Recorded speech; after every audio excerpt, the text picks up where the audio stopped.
Oke, halo semuanya teman-teman dimanapun Anda berada. Jumpa lagi dengan Awan Chai. Saya pelatih konsultan pajak pertama dan satu-satunya di Indonesia saat ini ya. Kita akan live Instagram gratis teman-teman seperti biasa di channel Pajak Smart setiap hari Senin jam 8 malam. Dan jangan lupa subscribe juga YouTube-nya Pajak Smart.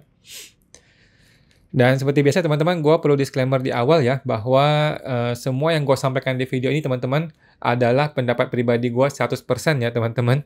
Ini bukanlah kajian akademis, tidak dapat dibuktikan kebenarannya, belum tentu juga sesuai dengan peraturan pajak yang berlaku ya guys. Jadi mohon koreksinya, apabila ada yang salah teman-teman, langsung dikoreksi aja ya. Walaupun gua seorang konsultan pajak yang resmi ya teman-teman, tetapi isi video ini bukanlah saran profesional konsultan pajak buat Anda semua teman-teman ya. Anda semua teman-teman tidak bisa dan tidak boleh menjadikan video ini sebagai pedoman bagi Anda ya, untuk melaksanakan kewajiban perpajakan lu gitu ya. Karena masing-masing orang punya kasus yang berbeda-beda ya guys. Nah, mohon konsultasikan teman-teman dengan konsultan pajak Anda masing-masing atau ke penyuluh di KPP juga boleh. Apabila lu mau tanya lagi nih yang lebih spesifik tentang perpajakan lu gitu teman-teman ya. Dan seperti biasa, awal akan tersedia secara gratis, secara langsung teman-teman di live Instagram Pajak Smart ya, setiap Senin jam 8 malam. Oke, kita promo dulu nih teman-teman. Apakah teman-teman masih merasa takut dengan petugas pajak? Nah, atau takut diintimidasi, takut dicari-cari kesalahannya, atau takut diancam dan lain-lain. Nah, kalau masih ada ketakutan tersebut teman-teman ya, itu adalah mindset yang salah. Anda mungkin cocok ikut ke pelatihan PSTP saya ya. Program siapatakutpajak.com akan membantu Anda untuk menghadapi petugas pajak teman-teman. Siap menghadapi surat SP2DK, pemeriksaan, bahkan hingga cara menghadapi oknum pejabat ya. Segera teman-teman bisa daftar di www.siapatakutpajak.com. Nah, ada promo khusus bulan ini guys. Teman-teman nanti akan tergabung dalam komunitas yang eksklusif ya, PSTP di grup Telegram bersama saya langsung. Kita bisa diskusi apa aja teman-teman ya, terutama tentang perpajakan dan akuntansi dalam grup itu tanpa batas waktu. Dan kita akan ketemu langsung teman-teman via online setiap hari Jumat malam, jam 8 malam. Khusus hanya member PSTP saja. Bukan seperti sekarang ini nih live Instagram, tetapi betul-betul kita bisa komunikasi di dalam pertemuan di Jumat malam tersebut. Dan bonus teman-teman, ada bonus untuk PSTP batch kelima ini yang kita akan buka bulan September ya, September Oktober 2 bulan. Anda akan bisa berdiskusi langsung dengan saya teman-teman, one on one private ya, langsung dengan saya bisa selama 45 menit satu kali aja ya, via online gitu teman-teman. Oke guys, manfaatkan masa promonya hanya di bulan ini. Silakan daftar di website siapatakutpajak.com ya, www.siapatakutpajak.com untuk bergabung sana guys. Oke, sampai jumpa lagi. Oke, sekarang kita kalau sudah ada yang bertanya silakan teman-teman ya. Kalau ada yang bertanya silakan tuliskan di kolom komentar. Kalau ada yang mau bertanya silakan ditulis di komentar. Nah, sementara belum ada yang bertanya, saya akan membacakan berita baru nih, berita terbaru mengenai PP 55 dan PP 23. Jadi, teman-teman masih ingat ya, zaman 2018 itu ada muncul PP 23. PP 23 inilah yang mengatur UMKM lebih lanjut, yang pakai 0,5% gitu. Yang dulunya 1% berubah jadi 0,5% di PP 23 tahun 2018. Nah, dan kemarin tahun lalu 2022, tahun lalu ya. Nah, 2022 diganti menjadi PP 55 ya, PP 55 2022.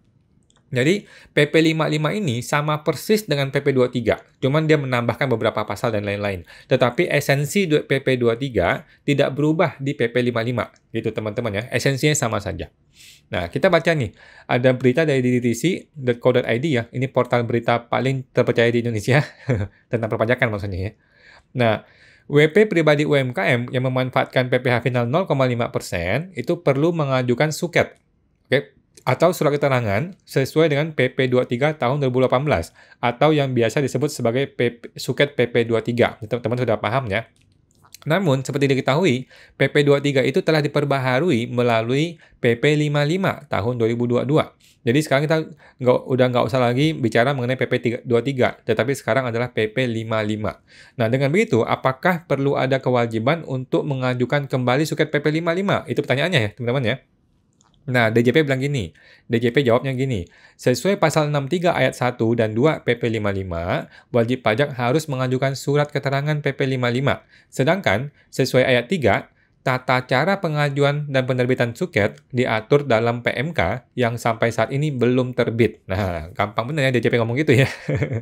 Karena itu, DJP melanjutkan, WP diimbau untuk meminta penegasan ke KPP terdaftar untuk memastikan apakah perlu mengajukan suket lagi atau tidak. Nah, ini error nih. Kantor pusat malah lempar kewajiban atau tanggung jawab ke KPP.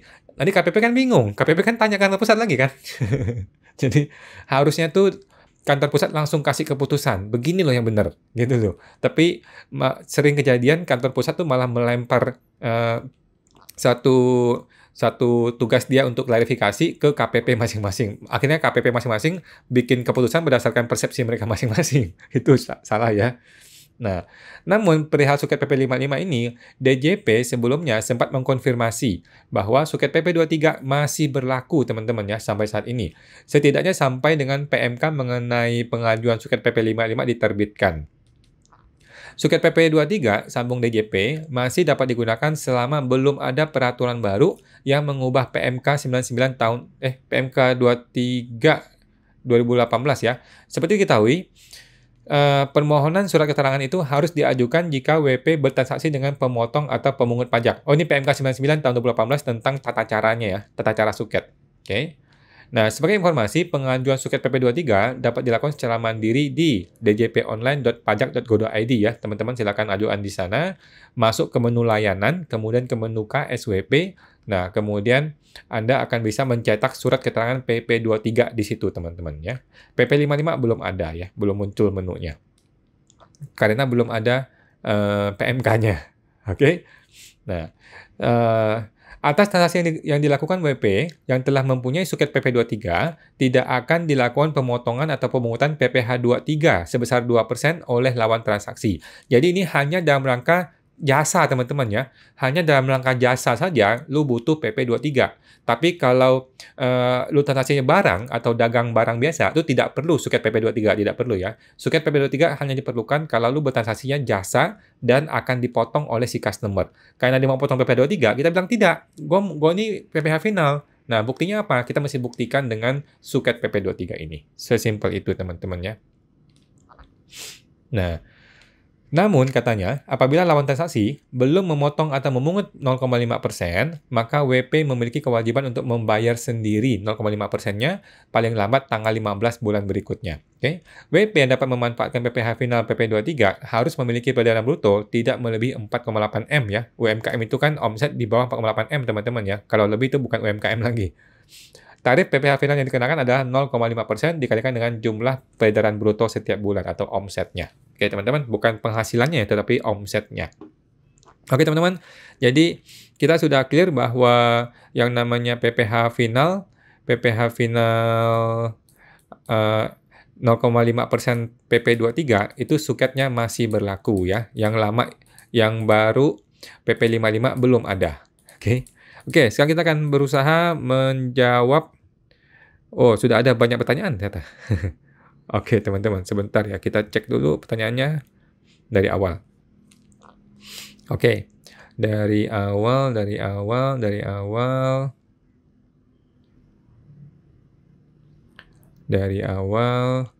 Pak Wen Liang Liu. Bapak Wen Liang Liu.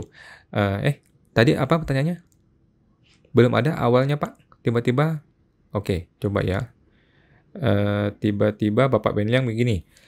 Nah, permasalahannya dikatakan AR-nya dalam surat SP2DK kenaikan harta 350 juta. Itu tidak mencerminkan penghasilan WP sebesar 250. Padahal kalau yang dimaksud AR tuh 250 itu kan 50% dari penghasilan brutonya. Oke.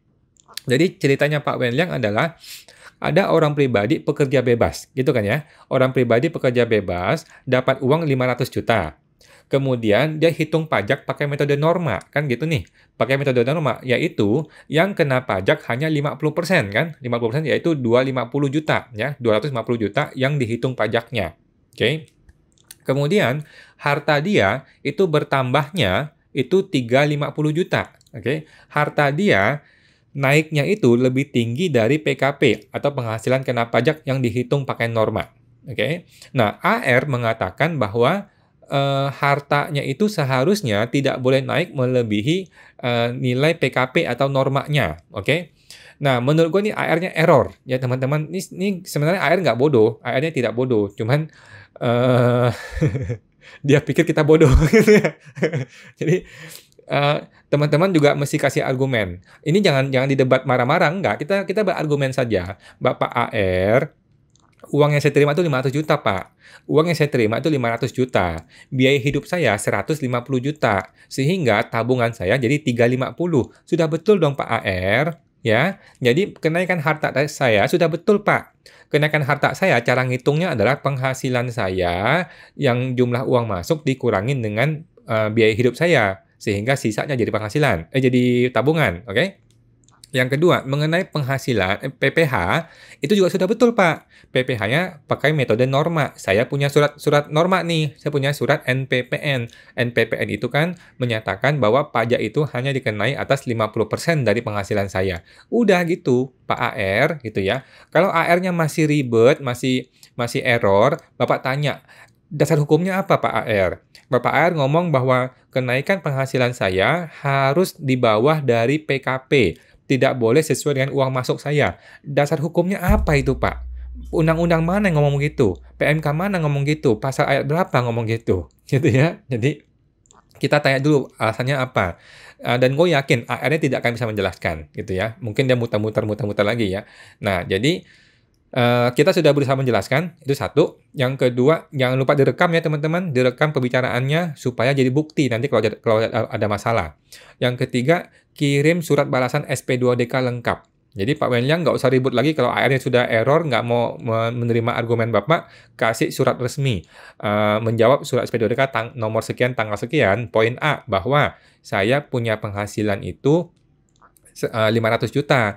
Biaya hidup saya sekian, sisanya sekian. Jadi sudah betul ini nilai harta saya. Kemudian poin B, bahwa penghasilan yang dikenai pajak sudah betul juga sesuai dengan peraturan norma. Bahwa saya punya surat norma, maka saya kena pajak hanya atas 50%-nya saja. Sudah betul. Terima kasih atas perhatiannya. Terima kasih. Kirim ke KPP, dapat surat tanda terimanya, selesai. Gitu sih.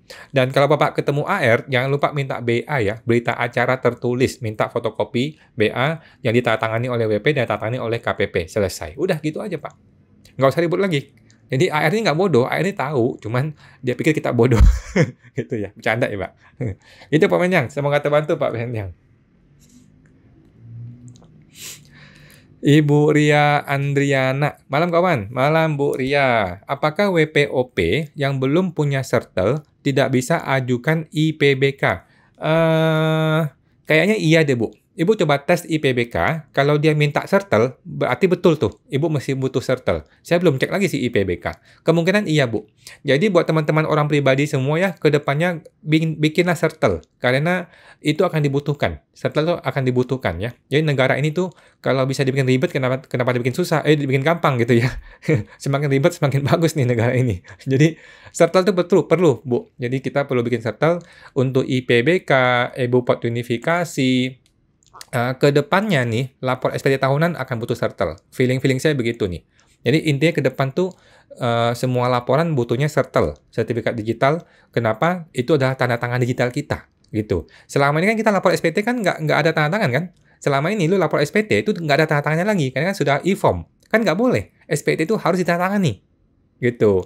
Nah, kan kita nggak mungkin tanda tangan di e-form. Nah, akibatnya apa? Dibuatlah satu aturan yang namanya sertel, gitu ya, sertifikat elektronik. Itulah tanda tangan kita. Gitu, Bu Ria. Jadi, datang ke KPP aja, Bu. Datang ke KPP, minta sertel, langsung kok jadi real time. Gitu, ya. Saya mau bantu, Bu Ria.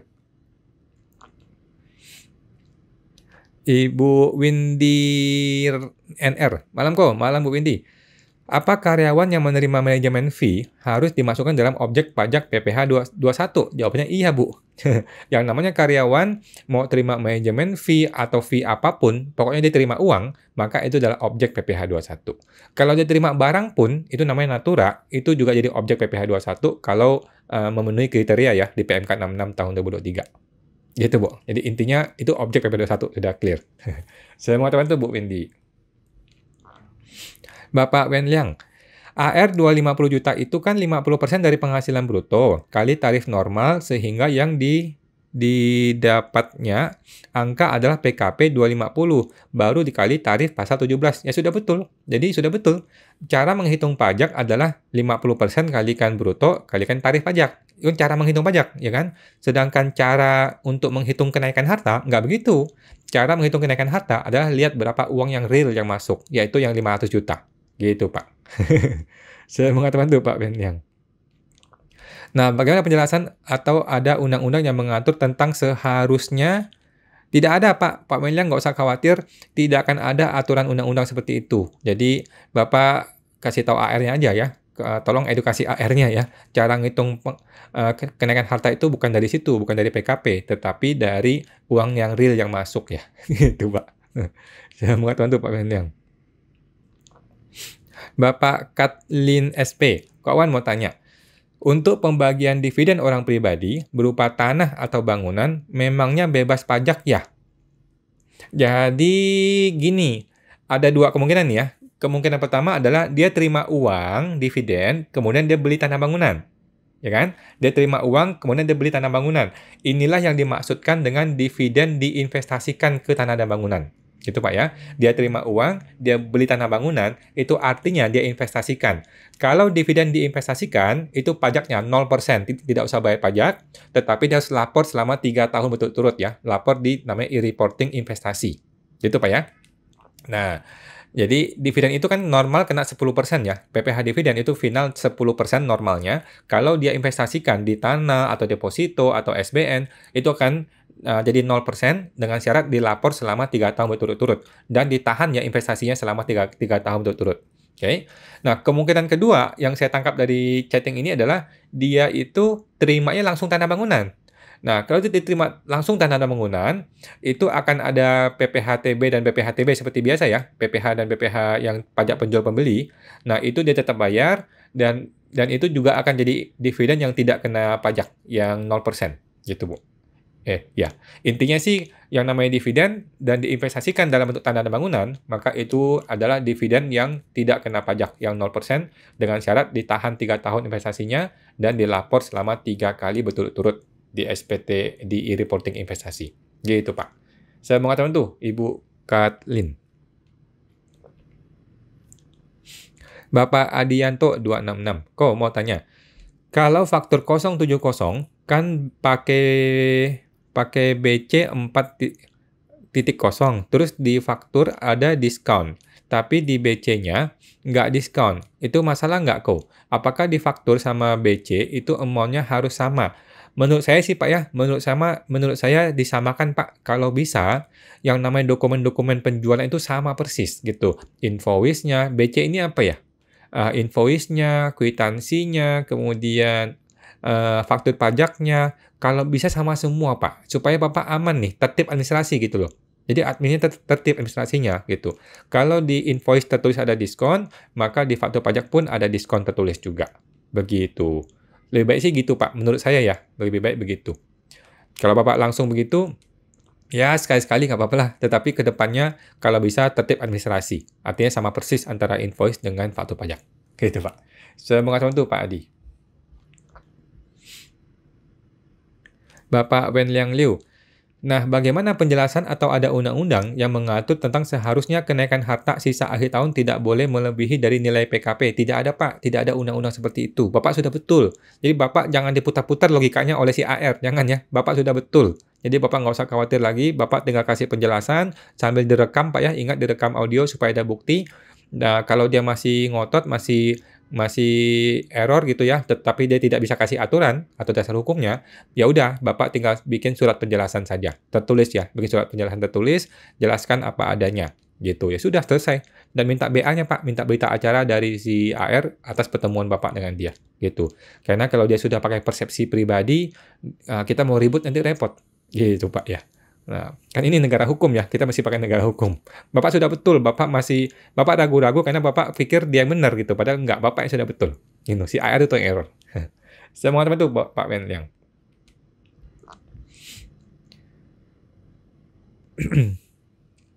Oke. Bapak Sugito UMB.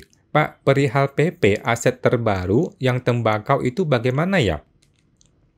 Mohon maaf Pak, saya belum baca nih PP nomor berapa nih Pak ya mengenai tembakau ya.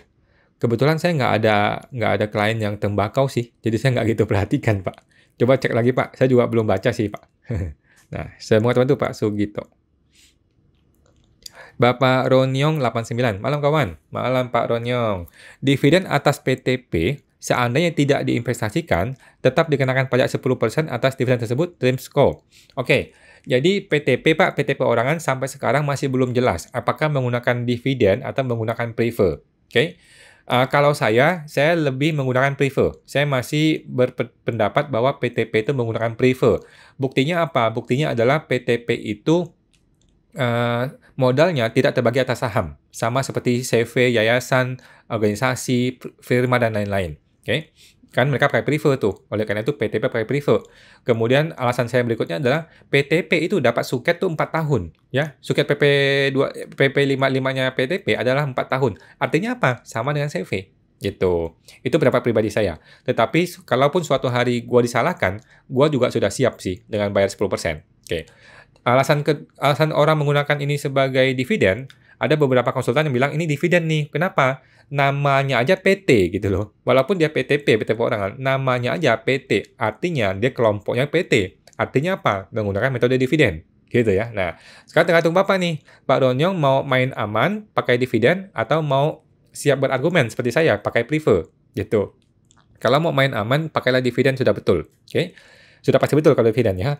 Nah, kalau Bapak pakai metode dividen, maka kalau tidak diinvestasikan, itu bayar pajak 10%. Benar, Pak. Gitu. Jadi kalau dividen yang tidak diinvestasikan, maka Bapak bayar 10% PPh final atas dividen. Bayar sendiri ya, Pak. Gitu. Tidak usah lapor lagi, sudah bayar doang. Nah, saya mengatakan itu Pak Aronyong. Bapak De Kruger 22. Kawan, apakah jika sudah pre-populated, maka omset sudah terisi otomatis? Datanya dari mana tuh? Datanya dari ini, dari faktur pajak kita. Jadi, ini ngomongin PT Pak ya, PKP ya. Kalau PKP, kan sudah ada pre-populated pajak masukan dari dulu kan, dari dulu. Nah, dan pre-populated omset ya dari situ, dari faktur pajak kita. Kan sudah begitu juga, sudah otomatis juga dari kemarin-kemarin ya. Jadi, omset kita ya dari faktur pajak itu, dari faktur pajak. Nah, kalau yang tidak ada faktur pajak, itu nggak akan bisa ada omset tiba-tiba muncul di SPT kita, nggak akan bisa. Walaupun dia bisa kira-kira gitu ya, tetapi nggak akan bisa akurat gitu teman-teman. Jadi jangan percaya kalau pre-populated itu akan otomatis terlapor sendiri, akan otomatis semua data kita terisi sendiri semua, nggak akan bisa, nggak bisa. Tetap mesti isi manual. Gitu sih Pak. Saya mengatakan tuh Pak De Kruger.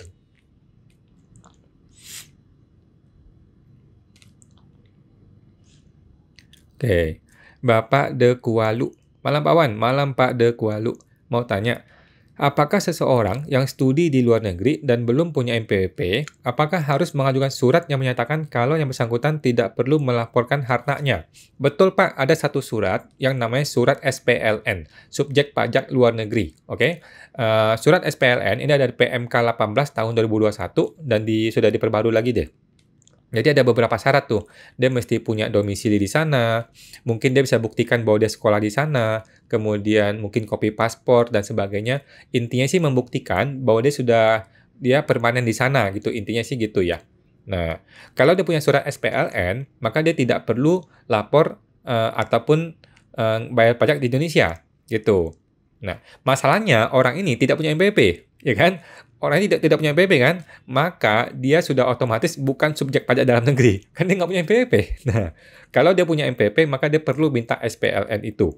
Nah, kalau dia tidak punya NPWP, ya tidak bisa minta SPLN, kan belum punya NPWP. Jadi saya rasa sih, kalau dia memang punya penghasilan dari luar negeri, sepenuhnya nih, dari luar negeri, nggak usah bikin NPWP dulu. Nanti ketika dia mau pulang ke Indonesia, betul-betul mau pulang ke Indonesia, barulah bikin NPWP dan laporkan semua hartanya, dan dia harus bisa membuktikan bahwa penghasilan itu berasal dari luar negeri dan sudah dipotong pajak di luar negeri. Gitu, Pak. Jadi dia tinggal kumpulin aja, kumpulin semua bukti potong-potong di luar negerinya, dikumpulin, ya udah, itu aja sih. Itu sebagai bukti bahwa dia punya penghasilan di luar negeri selama berapa tahun, senilai sekian, yang nanti dia akan bawa pulang ke Indonesia, masuk ke harta di SPT dia yang terbaru nanti. Gitu, Pak. Itu bagi yang tidak punya NPWP ya.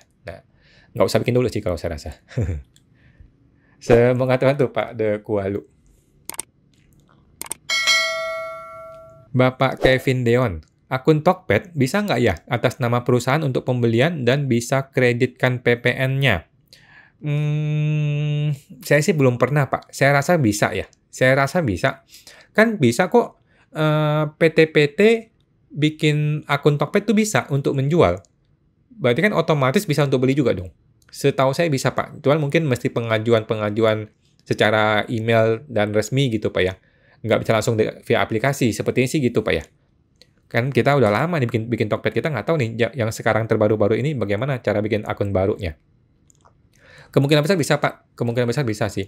Nah, mengenai PPN masukan bisa dikreditkan, itu sudah pasti bisa. Bapak mesti ngomong kepada si seller, si penjual, Bapak seller, saya ini menggunakan nama PT ya, tolong dibukain faktur pajak, kasih dia NPWP-nya. Gitu, nanti dia akan kasih faktur pajak yang asli, dikirimkan bersamaan dengan barangnya. Gitu, Pak. Beres? Bisa kok, bisa. Nggak ada masalah. Nah, semoga tentu, Pak Kevin. Bapak Budi Ongbrikton. Kalau saya mau pembetulan pajak dan mendaftar dengan tarif UMKM, apa bisa? Apa bisa saya tarik 5 tahun ke belakang? Bapak orang pribadi atau badan ya? Kalau pribadi saya rasa bisa, Pak. Mundur aja 5 tahun ke belakang, nggak ada masalah. Jadi orang pribadi itu tidak ada syarat-syarat mesti ada suket lah, kemudian syarat KLU-nya lah, itu cuma syarat administratif tetapi tidak menjadi kewajiban. Artinya, lu boleh aja pembetulan mundur 5 tahun ke belakang, lapor sebagai UMKM itu boleh-boleh saja, silakan dilakukan. Gitu sih Pak, nggak ada masalah ya. Kecuali peserta PPS ya, kalau sudah ikut PPS yang K2 nggak bisa, sudah closing sampai 2020. Ya. Bagi yang tidak ikut PPS, silakan mau pembetulan 5 tahun, 10 tahun juga boleh. Nah, saya mengatakan itu Pak Budi. Bapak Benliang, terima kasih Pak Wan. Sama-sama Pak Benliang. Bapak De Kruger 22. Pak Wan, aturan mana, KLU mana yang menyatakan jasa perantara kena norma 50%? Oke, Bapak tinggal masuk ke tabel norma. Tabel norma itu di per 17 tahun 2016 kalau nggak salah. 2015 kalau nggak salah ya. Per 17 tahun 2015, di bagian lampirannya, nah Bapak cari tuh, yang namanya jasa perantara atau jasa lain-lainnya. Pokoknya jasa itulah. Hampir semua jasa-jasa itu tuh menggunakan norma 50%. Ya. Di lampiran satunya, Pak. Kalau nggak salah ya, lampiran 1 per 17 tahun 2015. Gitu, Pak. Di situ ada tabel KLU, tabel persentase norma. Nah, disitulah akan terlihat normanya. Dan yang namanya jasa-jasa itu biasanya 50%. Jasa dokter, jasa pengacara, jasa perantara, jasa komisioner, jasa agen asuransi, jasa MLM, jasa-jasa itu biasanya 50%. Gitu, Pak. Saya mengatakan itu Pak De Kruger. Bapak Swagonigiri. Malam Om, malam Pak Swagonigiri. Melanjutkan pertanyaan minggu lalu Om.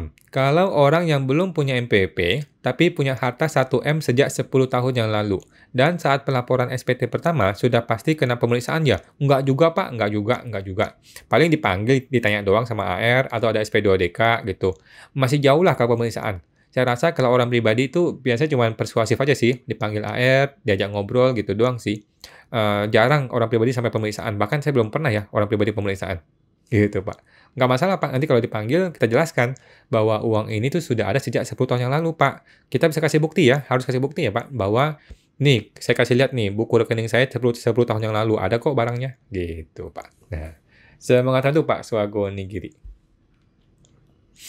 Pak De Kruger 22. Jika CV punya mobil atas nama pribadi pengurus, apakah pribadi pengurus tersebut kena PPh 21 atas Natura? Cara hitung PPh 21 bagaimana? Dasar pengenaan pajaknya.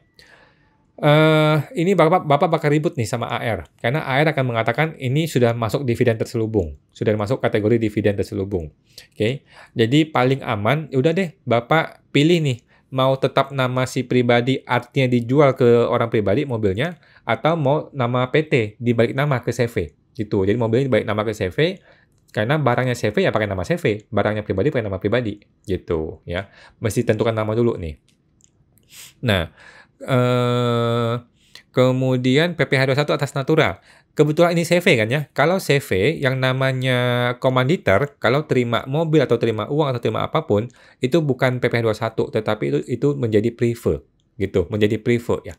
Jadi tidak ada istilah natura untuk komanitar aktif atau komanitar tidak aktif di dalam CV, nggak ada. Karena yang namanya komanitar itu bukan pegawai. Komanitar itu adalah pemilik CV, bukan pegawai CV, gitu.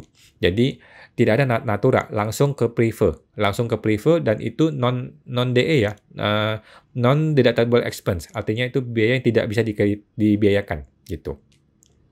Nah, cara hitung PPDA 1 bagaimana DPP-nya? Nah, cara hitung PPDA 1 buat karyawan, Pak ya. Ini bukan buat pemilik CV ya, tapi bagi karyawan.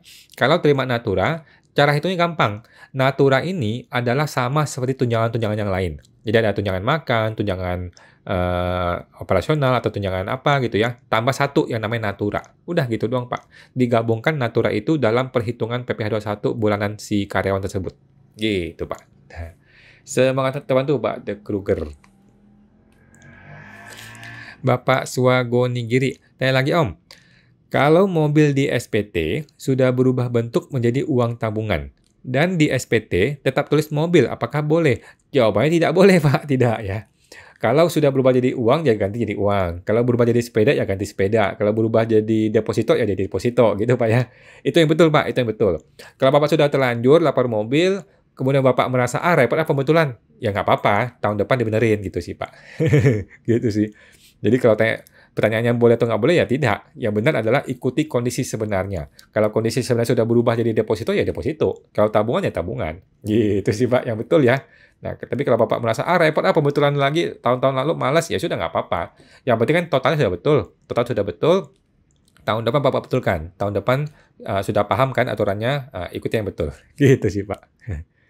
Nah, semangat bantu Pak Swagonigiri. Sama-sama, Pak. Oke. Bapak William WHC. Pak Awan, malam. Malam, Pak William. Mau tanya, dividen PT yang bukan publik BEJ, BEI maksudnya ya, apakah bisa sama bebas pajak 10% asal diinvestasikan lagi, TRIMS? Sama, Pak, sama saja. Mau perusahaan publik, perusahaan non-publik itu sama prinsipnya ya. Kalau dia terima dividen, kalau dia investasikan, maka 0%. Kalau tidak investasikan, maka 10%. Gitu. Kalau dia investasikan, itu harus dilapor selama 3 tahun berturut-turut, dan investasi itu harus ditahan selama 3 tahun berturut-turut. Gitu, Pak. Nah, nggak ada pengaruh ya antara saham bursa dan saham non-bursa. Oke. Semoga terbantu, Pak William. Ibu Melia Halim. Malam kawan. Malam Bu Meli. Pemegang saham tidak dapat pakai PP 66 tahun 2023 walaupun gaji tidak lebih dari 100 juta rata-rata per bulan. Betul, Bu. Betul ya. Jadi, natura bagi direktur atau pemegang saham, natura bagi direktur, PT nih ya, itu menjadi objek pajak jika salah satu terpenuhi, jika dia pemegang saham atau gajinya lebih dari 100 juta per bulan. Salah satunya terpenuhi, maka natura itu adalah objek PPh 21. Gitu, Bu ya. Kalau dia bukan pemegang saham dan gaji di bawah 100 juta per bulan, terpenuhi dua-duanya, maka dia itu natura yang bukan objek PPh 21. Gitu, Bu ya.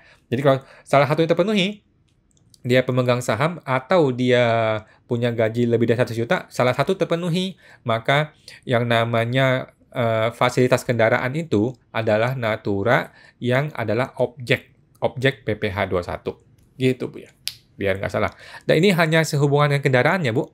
Yang namanya 100 juta per bulan itu hanya sehubungan dengan kendaraan operasional, kendaraan direksi, gitu. Tidak ada hubungan dengan yang lain ya, yang namanya tempat tinggal atau olahraga atau yang lain-lain itu nggak ada hubungan. Ini hanya berhubungan dengan kendaraan saja. Nah, saya mengatakan itu Pak Bu Melia Halim. Bapak Damar PPP. Kawan izin tanya. Saya ada gaji di atas PTKP, tapi dibebankan di 2 perusahaan. Sehingga dari segi perusahaan saya nihil, tapi nanti waktu lapor SPT saya jadi kurang bayar. Baiknya bagaimana ya, Ko? Jadi sudah betul nih Pak. Jadi Pak Damar sudah betul. Di 2 PT ini memang sudah nihil dan ketika hitung SPT Bapak akan terjadi kurang bayar. Itu sudah betul, Pak. Sudah betul.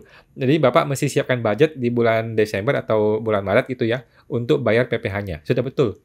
Nah, Solusi yang paling gampang adalah jangan dipecah ke dua perusahaan, langsung satu aja. Pilih satu aja perusahaan, tapi Bapaknya bisa kerja di dua perusahaan gitu. Tetapi gaji ke satu PT aja. Sehingga pemotongan pajaknya akan terakumulasi ke satu PT, sehingga Bapak tidak perlu keluar budget atau uang di bulan Maret gitu. Sama aja Pak, mau dipotong di perusahaan atau mau bayar sendiri di SPT tahunan, itu sama saja. Gitu Pak. Sama aja sih. Nah, semangat untuk Pak Damar.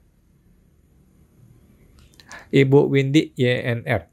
Program STP sama dengan program tax planning nggak ya, kok? Tax planning, saya tidak punya program tax planning, Bu. Mungkin PKPP ya. Yang PKPP itu kan itu konsultan pajak pinter, itu untuk bisnis. Nah, kalau STP itu untuk diskusi perpajakan. Ya, kalau untuk mau bisnis berarti PKPP ya, program kpp.com. Kalau untuk diskusi perpajakan di PSTP nih, siapa-takutpajak.com. Okay. By the way, buat teman-teman yang join ke PKPP, ke program kpp.com, itu sudah otomatis gratis untuk masuk ke PSTP, ke siapa-takutpajak.com. Gitu. Jadi lebih baik sih ke program KPP kalau mau. Tapi itu untuk bisnisnya ya. Itu, Bu. Saya mengatakan tuh Bu Wendy. Ibu Suliani Kukus. Kok kalau saya mau bertanya, baiknya ke DJP atau ke KPP? Sama aja, Bu. Mengenai penerapan pajak untuk uang pensiun yang dibayar perusahaan kena tarif pajak pensiun atau pajak pesangon. Oke. Bukankah sama, Bu, pajak pensiun dan pajak pesangon? Oke. Sama aja, Bu. Ibu mau ke DJP boleh, pakai email ya. Pakai email informasi@pajak.go.id ya, informasi@pajak.go.id atau telepon ke Kering Pajak 1500 200. Itu doang sih. Nah, atau Ibu datang ke KPP, boleh aja. Datang ke KPP terdekat, KPP mana aja boleh ya. Di situ ada meja yang namanya penyuluh gitu. Di semua KPP ada satu meja yang namanya tim penyuluh. Nah, datanglah ke penyuluh, tanya ke dia apapun yang Ibu mau tanyakan, dia bisa jawab. Gitu, Bu. Nah, kalau nggak mau repot ya email aja. Nah, saya mau ngatakan tuh Bu Sulia. Bapak De Kualu, apakah dividen yang diinvestasikan hanya perlu dilaporkan selama 3 tahun, lalu tahun setelahnya gimana? Betul, Pak. Jadi dividen itu kalau mau dapat 0% pajaknya, perlu dilaporkan 3 tahun. Setelah 3 tahun mau gimana? Terserah. Setelah 3 tahun, mau ditarik uangnya boleh, mau dipakai untuk biaya hidup boleh, mau dipakai untuk nikah juga boleh, bebas saja uangnya ya. Intinya, selama 3 tahun itu barang harus ditahan di investasi. Itu maksudnya, Pak. Jangan dipakai untuk biaya hidup, jangan dipakai untuk beli makan. Gitu sih. Intinya sih gitu. Gitu. Setelah 3 tahun, ya bebas. Lo mau tarik boleh, mau dipindahkan ke investasi yang lain boleh, mau tetap di situ juga boleh, nggak ada masalah. Gitu. Tetapi selama 3 tahun itu harus tetap diinvestasikan. Itu maksudnya. Gitu, Pak. Saya mengatakan itu, Pak De Kualu. Bapak Sugito UMB. Pak, PMK 72 yang mengatur aset dan ada perusahaan tembakau dan perusahaan lainnya. Oh, iya. PMK 72. Saya belum baca sih, Pak. Mohon maaf ya. Saya belum baca mengenai PMK 72, mengenai penyusutan dan amortisasi ya. Saya belum baca detail mengenai tembakau dan non-tembakaunya. Mohon maaf, Pak. Mungkin boleh cek ke Google. Cek ke Google juga banyak sih. Sudah ada banyak ringkasan-ringkasannya mengenai PMK 72. Gitu, Pak ya. Mohon maaf, Pak ya. Saya mengatakan itu, Pak Sugito.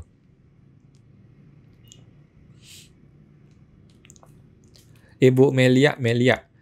Kok kalau obligasi korporasi kena pajak atau tidak? Dan berapa persen kupon yang kita dapat sudah net atau dipotong lagi? Obligasi korporasi ya? Setahu saya sih kena pajak juga ya. Cuman kena pajak sih sudah pasti kena pajak ya. Cuman PPh final atau bukan final gitu. Saya rasa bukan final deh. Saya rasa obligasi korporasi itu bukan PPh final. Oke, yang paling gampang sih Ibu tanya langsung ke korporasinya deh. Langsung tanya ke perusahaannya, ini obligasi kena PPh final atau bukan final gitu. Kalau final berarti dia langsung potong PPh final, kalau tidak final apakah PPh 23 atas bunga atau gimana? Gitu. Kemungkinan sih PPh 23 atas bunga ya. PPh 23 atas bunga kemungkinan yang 15%. Ada kemungkinan seperti itu. Gitu sih, Bu. Supaya pasti tolong tanya ke PT-nya langsung, Bu. Saya sih belum pernah beli ini ya, obligasi korporasi ya. Biasanya cuma SBN doang yang pemerintah punya. Kalau pemerintah sudah pasti tuh PPh final 10% beres. Kalau korporasi saya belum pernah. Coba cek lagi ke PT-nya, Bu. Sudah pasti kena pajak, cuman pertanyaannya PPh berapa kan? Dan final atau tidak final? Gitu sih pertanyaannya. Gitu sih, Bu ya. Semoga itu Bu Melia. Bapak De Kualu. Contoh, seumpama kalau dapat dividen 100 juta, lalu diinvestasikan dalam bentuk tanah senilai 90 juta. Gimana cara hitung pajak yang masuk 0%? Karena ada selisih 10 juta. Gampang, Pak. Yang 90 juta itu tidak usah kena pajak. Oke, Bapak laporkan di e-reporting selama 3 tahun berturut-turut. Oke. Yang 10 juta, Bapak bayar pajaknya 10% 1 juta. Beres. Gitu, Pak ya. Jadi yang bagian yang tidak kena pajak, Bapak investasikan dan Bapak laporkan selama 3 kali berturut-turut. Yang bagian yang kena pajak, Bapak langsung bayar 10%, sudah beres. Gitu, Pak. Nah, nanti dilaporkannya di SPT tahunannya, Pak ya. Nah, semoga tentu Pak De Kualu. Bapak De Kualu. Jadi, kalau anak punya penghasilan di luar negeri dan belum punya MPWP, tidak perlu ya lapor SPT orang tuanya. Tidak usah, Pak, tidak punya. Tidak usah. Itu kan uang-uang dia ya. Itu uang-uang dia, penghasilan-penghasilan dia, berasal dari kantornya dia, dan dipotong pajak atas nama dia. Gitu kan. Jadi, biarlah uang itu tetap di SPT-nya si anak. Tetap di rekening si anak. Biar aja begitu. Gitu sih. Nanti suatu hari, kalau dia mau pulang ke Indonesia, nah, barulah dia bikin NPWP, dia laporkan semua hartanya, dan dia bisa buktikan bahwa itu uang berasal dari penghasilan yang sudah dipotong pajak di luar negeri. Ada bukti potong semua. Gitu, Pak. Gitu sih. Lebih enak sih gitu. Kan belum tentu pulang dia. Yang namanya orang luar negeri kan belum tentu pulang. Siapa tahu dia menikah di sana, atau dia enjoy di sana, dia nggak mau pulang ke Indonesia, kan bisa aja. Kan capek dong, sudah bikin NPWP, tapi nggak pulang, kan repot. Jadi, sementara belum perlu bikin dulu. Saya mau tahu tuh Pak De Kualu. Bapak Budi pasti bisa. Pak, jika PPh 23 lebih bayar karena ada pembatalan transaksi, lebih bayarnya bisa dikompensasi atau dialihkan kemana ya Pak? Atau hangus saja? Setahu saya tidak. Oh, ini PPh 23 lebih bayar. Oh, bisa PBK Pak, bisa PBK. PPh 23 itu tidak bersifat kompensasi deh, setahu saya deh. PP23 PBK saya belum pernah mengalami kompensasi PP23 ya. Jadi cara yang paling gampang adalah di PBK, Pak. Cara yang paling gampang itu di PBK. Jadi Bapak tinggal lapor PPh 23, Bapak buktikan kepada DJP bahwa pembayaran saya ini lebih besar daripada yang seharusnya saya bayar. Gitu. Nanti di PBK aja selisihnya. Nah, kalau nggak bisa PBK, berarti dikompensasi. Pasti salah satu ini bisa, Pak. Salah satu pasti bisa. Kompensasi atau di PBK. Saya sih belum pernah kompensasi PP23, selalu sama persis ya angkanya. Nah, Bapak coba kompensasi dulu deh. Coba kompensasi deh. Kalau bisa dikompensasi, berarti beres. Kompensasi ke bulan berikutnya. Kalau nggak bisa, berarti di PBK. Gitu, Pak. Nah, semoga tentu Pak Budi pasti bisa. Bapak De Kruger 22. Di Per 17 2015, tidak ada lagi istilah jasa perantara. Oke, nggak apa-apa Pak, pakai jasa lainnya aja. Jasa lainnya atau jasa manajemen juga boleh. Jasa manajemen lainnya. Ya jasa-jasa itu aja. Tinggal pilih yang paling mendekati aja Pak. Tinggal pilih yang paling mendekati aja. Paling gampang sih jasa manajemen. Jasa manajemen lainnya. Gitu Pak. Semoga teman-teman tuh udah Bapak De Kruger. Bapak Christophorus LLP. Apa tuh Pak LLP? Bapak Fakih 92. Kalau WP UMKM menggunakan tarif 0,5%, kemudian mengajukan pengukuhan PKP. Apakah setelah jadi PKP, WP itu tidak boleh pakai 0,5% walaupun omset masih di bawah 4,8? Oke, jawabannya gampang Pak. Mau dia PKP ataupun bukan PKP, selama dia omset di bawah 4,8 M, dia tetap bisa menggunakan 0,5%. Ya, itu sudah clear Pak ya. Jadi nggak usah khawatir. Selama omset di bawah 4,8 M, baik dia PKP ataupun bukan PKP, tetap menggunakan 0,5%. Boleh. Gitu Pak. Nah, semoga tahu Pak Fakih. Bapak Senjaya 28. Kok mau tanya, kalau kerja, tapi perusahaan tidak potong PPh 21, gimana cara perhitungan pajaknya? Apakah menggunakan norma? Terima kasih. Oke. Saran saya sih Pak ya, kalau Bapak tidak keberatan, tidak usah pakai norma. Karena kan ini jelas-jelas penghasilan biasa ya. Ini bukan bekerja bebas gitu. Jadi kalau Bapak tidak keberatan, gunakanlah PPh biasa yang tarif progresif biasa tanpa ada norma. Oke. Caranya gimana? Caranya di SPT tahunan, formulir 1770, Bapak tinggal masukkan di lampiran 1 halaman 2. Oke, lampiran 1 halaman 2 yang paling bawah sekali, yang namanya penghasilan dalam negeri lainnya di bagian penghasilan lain-lain. Udah, Pak. Penghasilan lain-lain Bapak jumlahkan di situ, total gaji Bapak selama setahun. Nanti nilai itu akan langsung terhitung ke dalam halaman induk dan akan terhitung berapa pajak yang mesti Bapak bayar. Udah gitu, Pak, beres. Gitu. Tapi kalau Bapak betul-betul mau hemat, silakan menggunakan norma.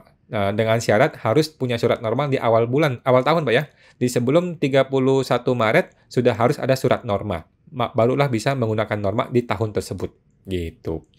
Tetapi norma itu biasanya untuk pekerja bebas. Kalau Bapak tidak keberatan, nggak usah pakai norma. Gitu, Pak. Semangat betul, Pak Sanjaya. Ibu VV68, kok tanya. Jika kita ada pendapatan luar negeri, dianggap sebagai dividen, dan masuk ke Indo dibelikan bonds selama 3 tahun, bebas pajak kah? Dividen luar negeri ya, dividen luar negeri dibelikan bonds di Indonesia. Setahu saya iya deh, Bu. Coba cek lagi Bu PMK 18 ya, setahu saya iya.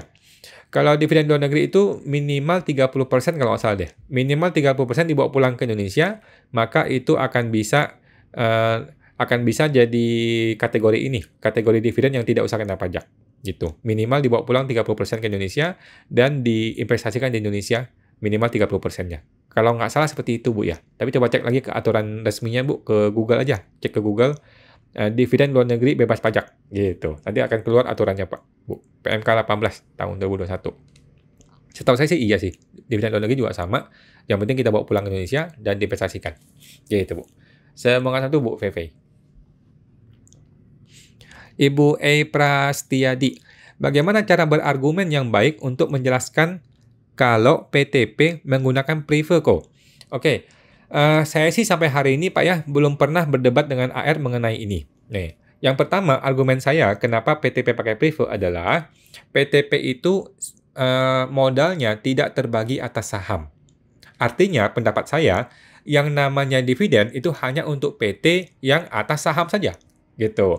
Kalau PT biasa, itu kan modal terbagi atas saham. Nah, hanya untuk kategori inilah menggunakan dividen. Yang lain semuanya menggunakan Prive. Itu pendapat saya. Gitu ya. Jadi ciri-ciri PTP kan modalnya tidak terbagi atas saham. Kemudian PTP itu kalau cetak suket PP55 dapatnya 4 tahun. Bukan 3 tahun. Kenapa? Karena dia dikelompokkan seperti CV. Itu pendapat pribadi saya. Gitu sih. Kemudian yang ketiga, kita lihat filosofi. Filosofi dividen itu apa sih? Dividen itu kan bahasa Inggris ya, bahasa Inggris kan ya. Dari kata awal tuh divide artinya membagi. Artinya ada keuntungan nih, dibagi si A berapa, si B berapa, si C berapa, ada pembagian kepada masing-masing pemegang saham. Itulah konsep dari dividen. Sedangkan PTP sama seperti CV, gitu, orang pribadi gitu, nggak ada yang bagi-bagian. Jadi orang pribadi aja, gitu. Jadi secara konsep, secara filosofi masuk, secara aturan masih nggak jelas, gitu sih. Nah, kenapa pemerintah nggak jelas sampai sekarang? Saya rasa ini karena bentrok. Aturan ini bentrok kemana-mana. Kalau dia mau patokin ke dividen, nanti bentrok. Ini dasarnya apa? Ini kan nggak punya saham, gitu. Tapi kalau dia paksakan ke Prive, salah juga. Namanya PT. Sudah jelas, mesti ikut undang-undang PT dong. Gitu. Jadi negara juga serba salah, saya rasa ya. Jadi dikembalikanlah kepada wajib pajak masing-masing. Kalau Anda berniat baik bantu negara, ya pakailah dividen, bayar 10% gitu. Kalau enggak, ya udah pakai Prive gitu sih. Nah, tapi kalau dividen sudah pasti aman ya teman-teman. Kalau pakai dividen sudah pasti aman, karena lu bersedia bayar 10% gitu. Ya, anyway kan lu bisa investasi kan? Kan anyway bisa diinvestasikan aja. Jadi, kalau memang niatnya untuk investasi, pakai dividen sudah pasti aman. Kan bisa 0% gitu. Nah, semoga terbantu Pak Eik Prastiadi. Bapak Ibu Novi Fedora. Implementasi Natura di PPh 21 gimana? Waduh, ini Bapak Ibu masih baca PMK 66 tuh, Bu. Baca PMK 66 bagian penjelasan. Nanti di situ ada contoh-contohnya tuh. Ada contoh-contohnya, perhitungannya bagaimana, PTA begini, karyawan begini, nanti bagaimana perhitungan-perhitungannya. Ada semua di situ, Bu. Di PMK 66, di bagian penjelasan dan contoh perhitungan. Nah, kalau Ibu sudah baca, baru bisa paham, oh begitu maksudnya gitu. Kalau kita belum baca, kita nggak ngerti. Nanti penjelasan juga kurang ngerti. Kalau kita sudah baca, oh begitu, cara ngitung tabelnya begitu. Nah, itu ada di PMK-nya, Bu. PMK 66 ya. Nah, saya mengatakan itu, Bu, Novi Fedora. Ibu Aulia Ramadhani 407. Malam Bu Aulia. Kalau Natura pengurus koperasi, apa jadi objek PPh 21 atau masuk prive pengurus? Terima kasih. Setahu saya Bu ya, yang namanya pengurus koperasi itu kan menggunakan metode prive ya. Kalau dia menggunakan metode prive, artinya kan dia tidak digaji. Kalau dia tidak digaji, maka tidak masuk Natura. Itu masuk sebagai prive. Gitu sih, Bu. Kalau pendapat pribadi saya gitu. Pokoknya kelompok-kelompoknya prive nih, kelompoknya prive seperti firma, prive, yayasan, koperasi, yang namanya pengurus tidak digaji, maka itu masuk ke prive. Kalau saya pendapatnya begitu. Gitu. Jadi, pendapat saya, Natura PP 66 ini hanya berlaku untuk PT biasa. Hanya berlaku untuk PT yang mana direkturnya digaji. Sepengetahuan saya begitu. Oke? Nah, tetapi untuk karyawan biasa, itu masuk. Gitu. Jadi kalau CV punya karyawan biasa, kemudian karyawan biasa ini dikasih Natura, maka itu berlaku PMK 66. Gitu. Yang tidak berlaku itu hanya untuk si direktur atau si komanditer dari CV itu atau koperasi itu akan menjadi prive dan NDE ya, non deductible expense. Gitu, Bu. Saya mau katakan itu, Bu Aulia. Bapak Hari Jonoko. Apakah pembagian bagi hasil dari usaha koperasi kalau dibagi kena pajak juga? Mesti cek lagi Pak aturannya. Setahu saya kena pajak juga sih. Setahu saya kena pajak sih. Atau enggak ya? Apa PPh final ya? Coba cek lagi Pak. Kayaknya enggak ya. Kayaknya enggak deh. Masuk kelompok prive deh. Setahu saya sih Pak. Coba cek lagi ke Google Pak. Setahu saya sih ini kelompoknya prive, kelompoknya CV. Jadi pembagian hasil atau SHU kan istilahnya, sisa hasil usaha koperasi, kalau nggak salah itu bukan objek pajak gitu Pak, bukan objek pajak. Coba cek lagi Pak ke aturannya biar nggak salah ya, di pasal 4 ayat 3 di Undang-Undang PPh. Nah, semangat itu Pak Hari Jonoko.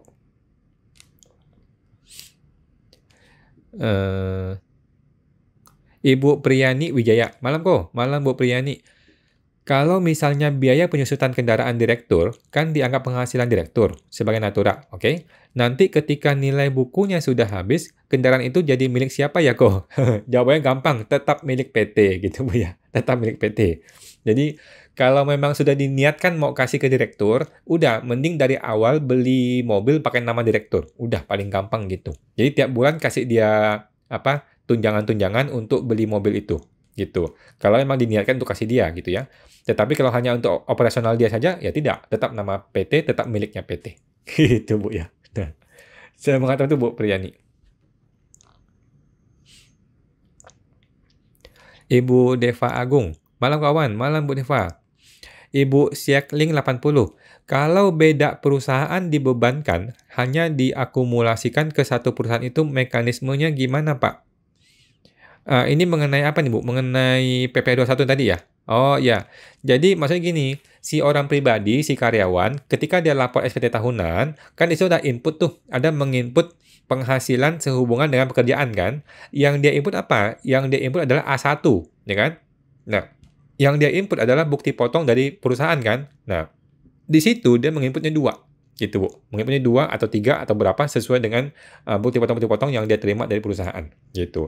Begitu dia isi 2 bukti potong, maka otomatis akan muncul kurang bayar di halaman induk nanti. Nah, coba deh Ibu tes kalau Ibu mau ngetes ya. Nanti akan otomatis muncul kurang bayar di SPT induknya. Kenapa begitu? Karena PTKP-nya hanya boleh pakai 1 PTKP. Sedangkan di 2 bukti potong, masing-masing ngambil PTKP masing-masing. Gitu sih, Bu.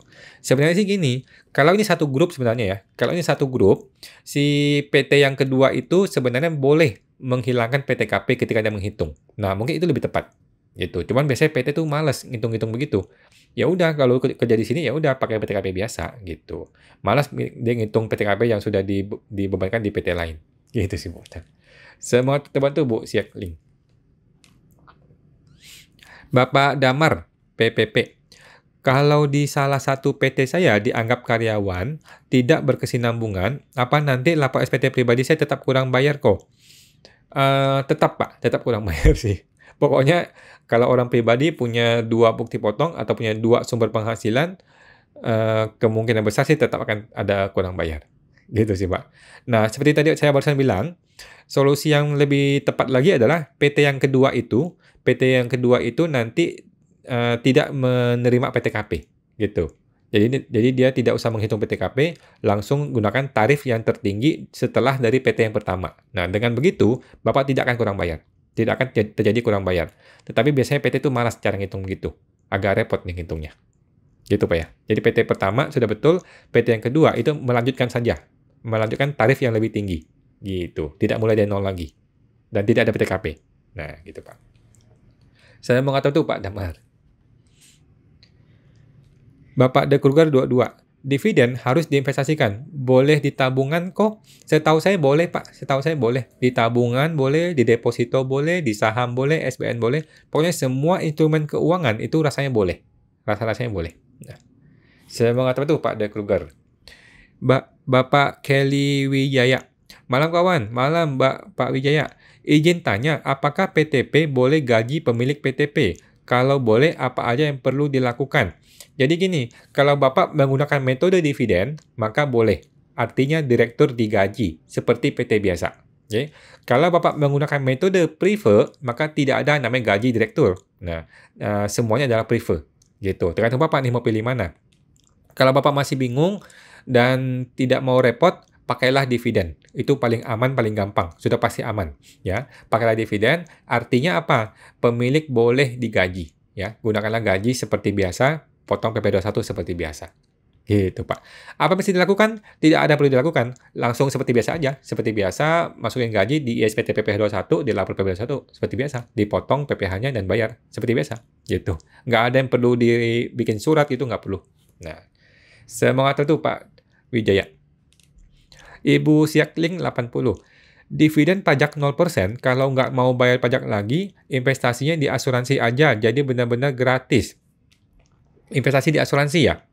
Coba cek lagi aturannya Bu. Saya sih belum baca mengenai investasi di asuransi. Kemungkinan bisa sih. Kemungkinan sih bisa ya. Nah, terima kasih Bu Siakling. Bapak De Kualu. Lanjut Pak. Apakah dividen 0% dapat diinvestasikan dalam bentuk deposito selama 3 tahun? Bisa Pak, bisa ya. Deposito, SBN, obligasi pemerintah, yang sifatnya instrumen pemerintah, itu bisa. Nah, semangat itu Pak De Kualu. Taruhnya deposito 3 tahun beres. Bapak Budi pasti bisa. Pak, jika perusahaan memberikan cuma-cuma, PPN ditanggung perusahaan. Maka yang menerima kredit pajak perusahaan ya Pak? Atau siapa? Jawabannya adalah itu tidak bisa dikreditkan Pak. Jadi yang namanya pemberian cuma-cuma, PPN diterbitkan, tetapi itu PPN yang tidak bisa dikreditkan. Ya, PPN masukan yang tidak boleh dikreditkan oleh si penerimanya, termasuk perusahaan Bapak sendiri ya. Gitu Pak. PPN yang bisa dikreditkan itu hanya sehubungan dengan jual beli, gitu ya, atau yang berhubungan dengan usaha. Gitu Pak ya. Kalau kasih hadiah itu bukan usaha namanya. Saya mengatakan itu Pak Budi. Bapak Tommy Almeida 7. Kawan, jika sudah 4 tahun tidak lapor SPT tahunan pribadi, dan kalau mau lapor, apakah lapor SPT tahun terakhir atau lapor SPT 4 tahun tersebut? Oke, sekarang pertanyaannya bukan itu.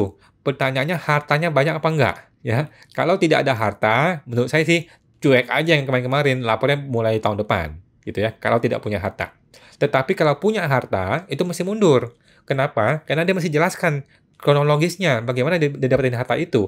Tahun ini beli ini, tahun ini beli ini, tahun ini punya penghasilan sekian, tahun ini punya penghasilan sekian, mesti dijelaskan dalam SPT itu. Ya, jadi tergantung harta Pak. Kalau tidak punya harta, ya udah cuek aja langsung tahun depan baru lapor gitu. Tapi kalau ada harta banyak, itu mesti dilapor mundur. Lebih baik, lebih aman lapor mundur. Gitu Pak. Saya mengatakan itu Pak Tommy. Bapak De Kruger, kawan, PPh 23 atas dividen yang saya setor sendiri, apakah wajib dilapor atau cukup bayar saja? Setahu saya cukup dibayar saja, Pak. Ini dividen ya, PPh final ya, Pak ya. Bukan PPh 23 ya, tapi PPh final yang dividen 10% kan. Setahu saya cukup dibayar doang, tidak usah dilapor. Nanti dilapor di SPT tahunan. Ketika Bapak bikin SPT tahunan, di lampiran 3 ada nama PPh final kan. Nah, di situ laporkan PPh dividennya. Gitu, Pak. Setahu saya gitu, Pak. Saya mengatakan itu Pak De Kruger.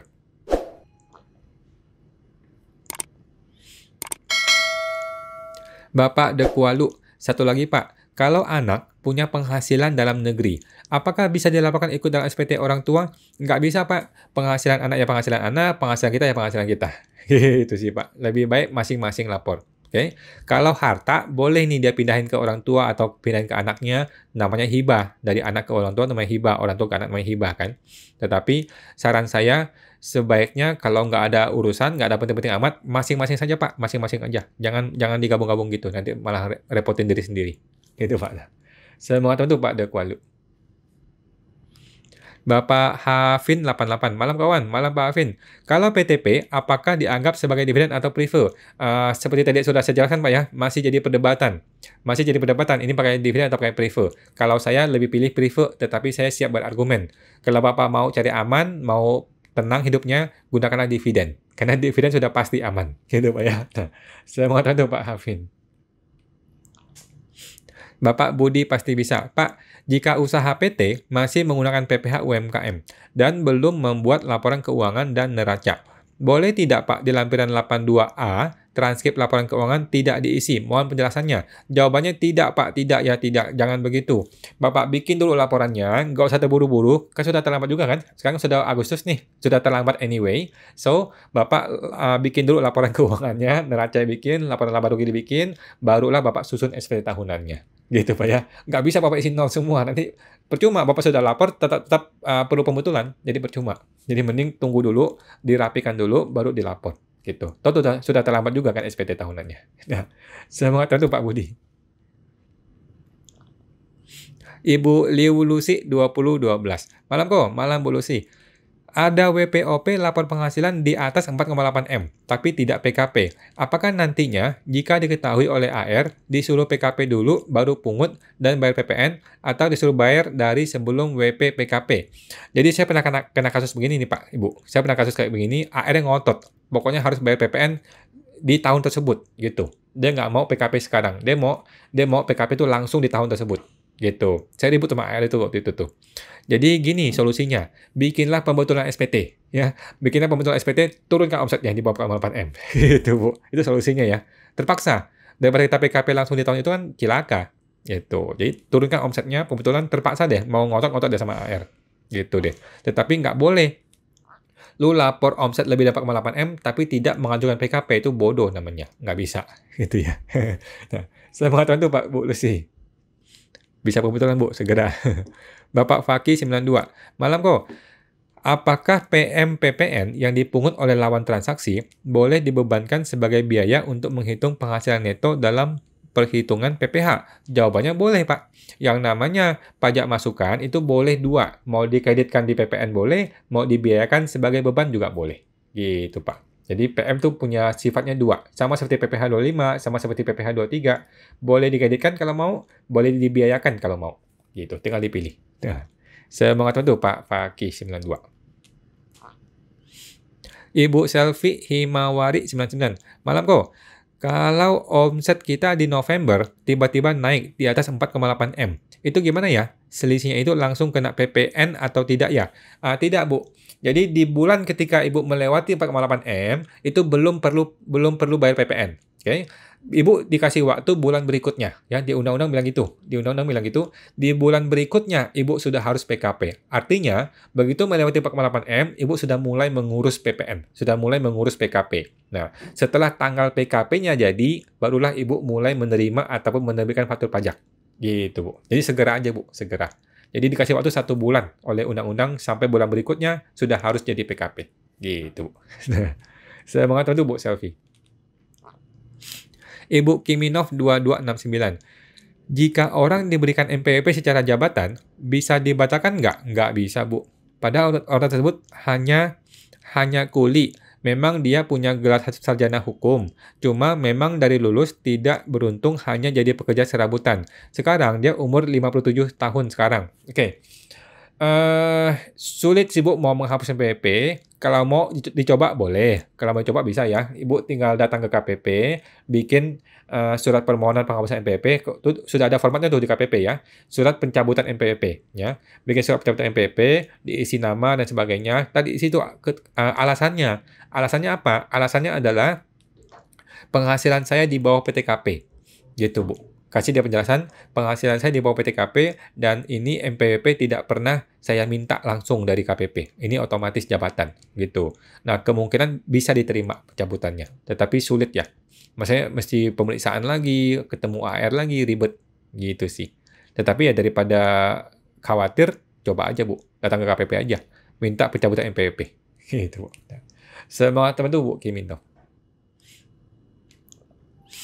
Bapak NZ Manabih.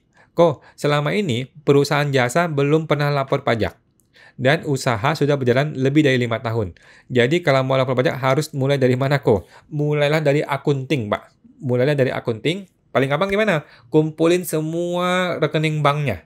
Rekening bank dari awal tahun sampai sekarang, yang 5 tahun yang lalu nih, setiap bulan dikumpulin dan mulailah diinput di dalam jurnal akunting. Gitu, di jurnal satu persatu nih, uang masuk dari siapa, uang keluar buat apa, di jurnal, nanti akan terbikin dong, neraca laba rugi dong.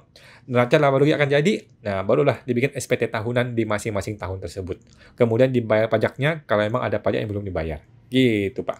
Ya, nah, di akunting, Pak, awal akunting dulu, baru pajak. Nah, saya mau tahu tuh, Pak Nabi. Ibu Wesa Deka Makassar hadir. Ya, halo Bu Vesa dari Makassar, luar biasa.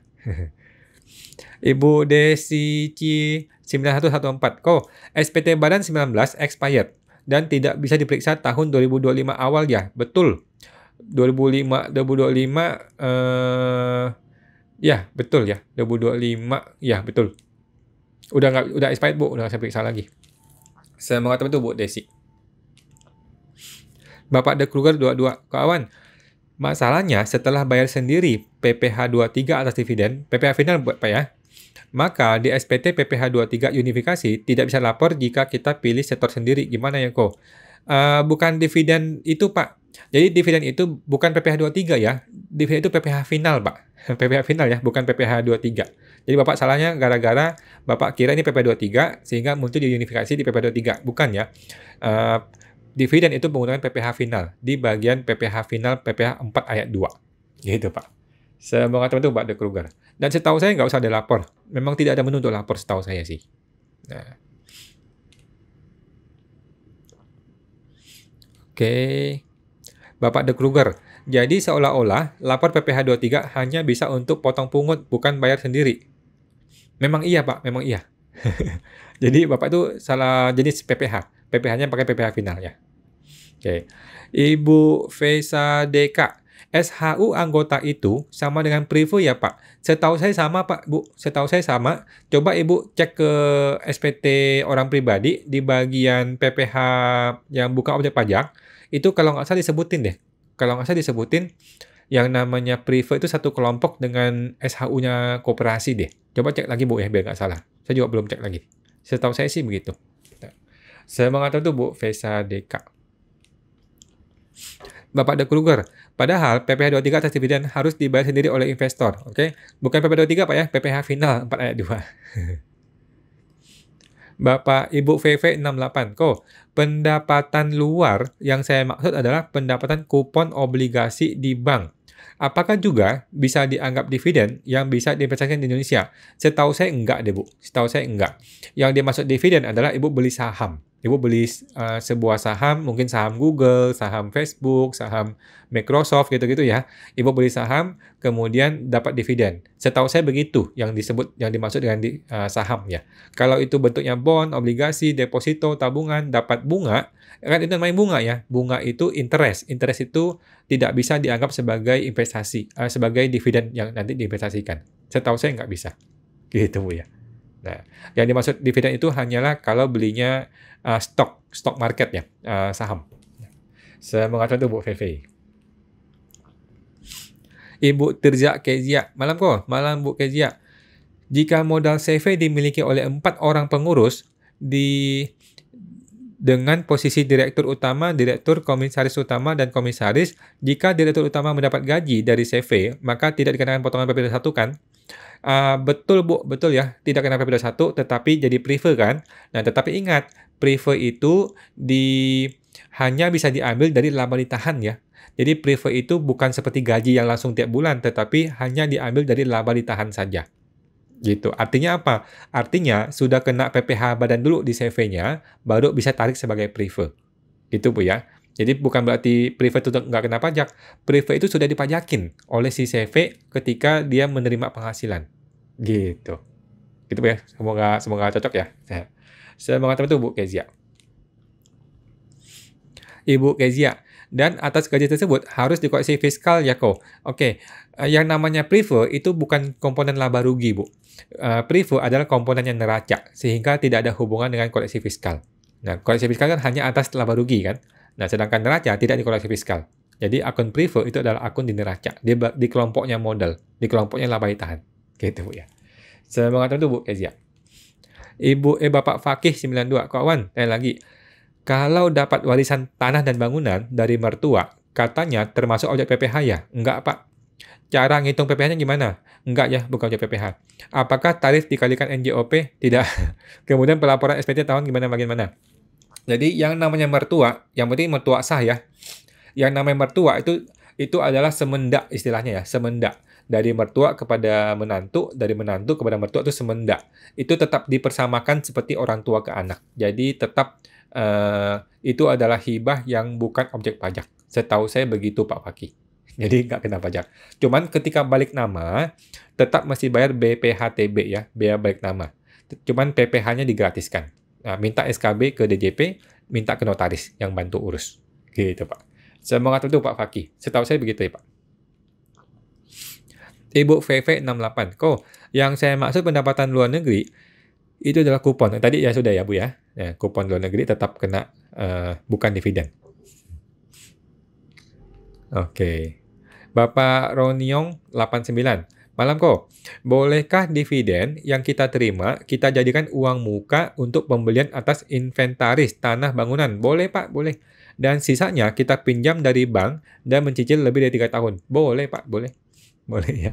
Jadi uang ini mau Bapak pakai untuk DP boleh, untuk cicilan boleh. Pokoknya uang ini bukan dipakai untuk biaya hidup.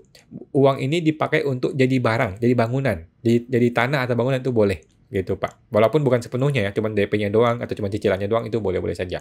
Yang tidak boleh adalah dipakai buat beli makan, beli komputer, beli biaya hidup itu nggak boleh. Itu Pak.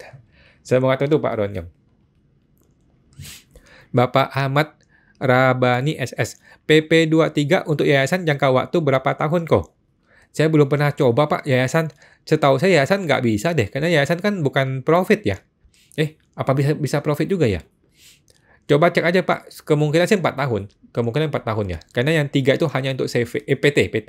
Hanya PT biasa yang menggunakan 3 tahun, di luar itu semuanya 4 tahun. Setahu saya begitu Pak. Nah, supaya pasti coba cetak aja Pak langsung.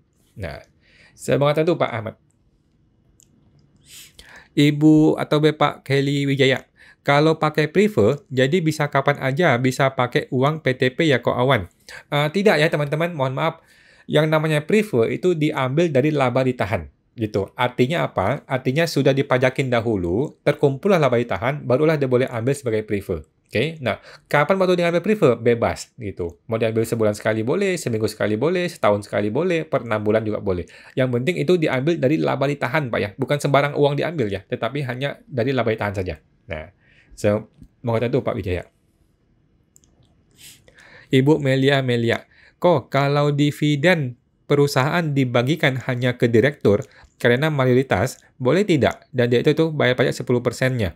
Tidak Bu, yang namanya PT, dividen dibagikan itu harus kepada seluruh pengurus, kepada seluruh pemegang saham maksudnya. Ya, walaupun ada komisaris cuma kecil 1% doang, 2% doang, tetap dia harus kebagian. Itulah prinsip dividen ya, dibagi gitu. Dibagi sesuai dengan proporsi kepemilikan sahamnya masing-masing. Gitu, Pak. Ibu ya. Semangat tentu Bu Melia.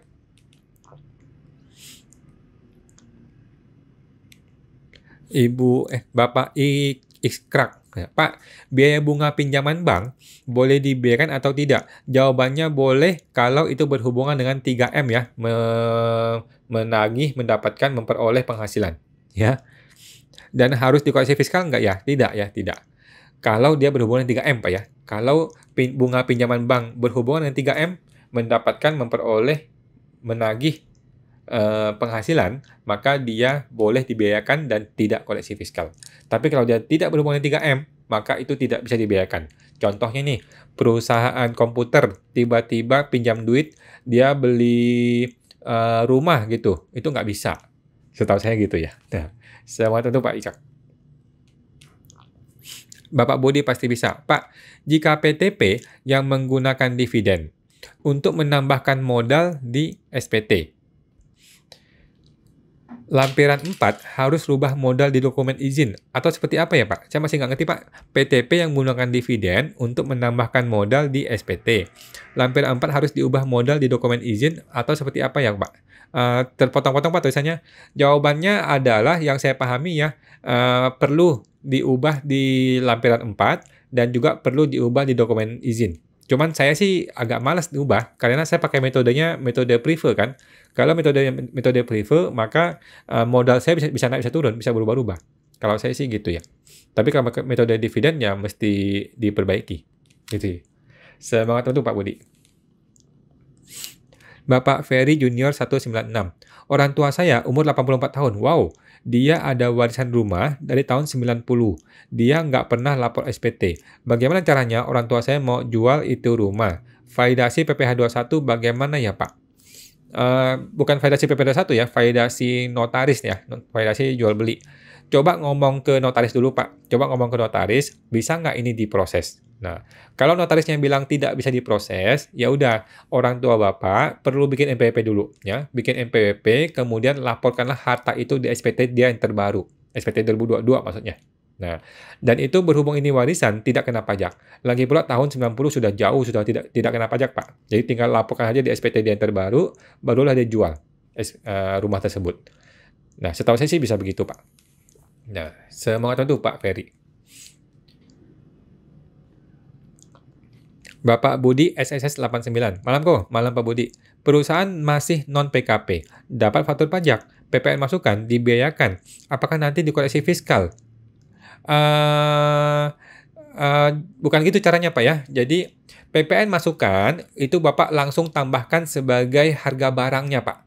Itu yang betul ya. Jadi bukan dibiayakan ya PPN masukannya, tetapi Bapak tambahkan sebagai harga barang. Contoh, harga barangnya 1 juta, PPN-nya 111.000, maka harga barang yang Bapak input di sistem komputer Bapak itu 1.110.000. Itulah harga barangnya. Gitu Pak ya. Jadi nggak usah hitung PPN dan tidak usah menjurnal PPN masukan. Langsung digabungkan dengan harga barang. Itu yang betul Pak ya. Kalau Bapak jadikan biaya, ada kemungkinan dikoreksi fiskal. Gitu Pak ya. Semangat untuk Pak Budi. Ibu Liu Lucy, yang tadi yang 4,8 M. WP sudah memilih pembukuan ketika lapor SPT 2022. Apakah akan riskan jika melakukan pembetulan menjadi omset di bawah 4,8 M? Oke, riskan sih Bu. Agak riskan. Kalau emang dia siap, ya sudahlah. Mulai PKP besok aja. Mulai PKP sekarang aja. Mungkin bulan depan ini kan, bulan Agustus dia PKP. Begitu dia PKP, barulah dia urus PPN-nya. Nah, nanti ketika dipanggil AR untuk bayar yang kemarin, ya sudah, terpaksa bayar.